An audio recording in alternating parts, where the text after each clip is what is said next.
So we've got Lyin Ted, Little Marco, and Crooked Hillary, and now Donald Trump has given Hillary Clinton's vice presidential pick, Tim Kaine, a nickname, Corrupt Kaine. In a pretty unsurprising move, the GOP nominee has been bashing the Virginia senator on the $160,000 in gifts Kaine accepted during his times as governor and lieutenant governor of Virginia. Kaine never tried to hide the gifts. They've been publicly disclosed for years, and most of it was travel to conferences or some type of campaign event. But there are other gifts, like $5,500 in clothes from a friend in Booster and free lodging in the Caribbean from another friend. All of this was completely legal though, because Virginia has pretty lax gift laws, and Kaine's team is quick to note there was no exchange of favors for the gifts. They're trying to distance Kaine from his gubernatorial successor, Bob McDonnell, who was convicted of corruption charges, but the Supreme Court overturned that conviction in June. And the biggest difference between Kaine and McDonnell is the latter never disclosed his gifts,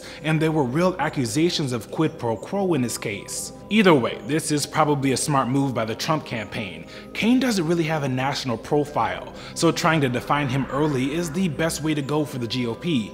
And Corrupt Kaine fits really nicely in the narrative pushed at last week's GOP convention.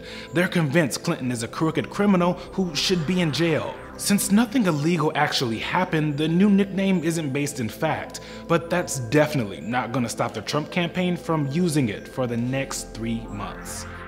For Newsy, I'm Eugene Daniels.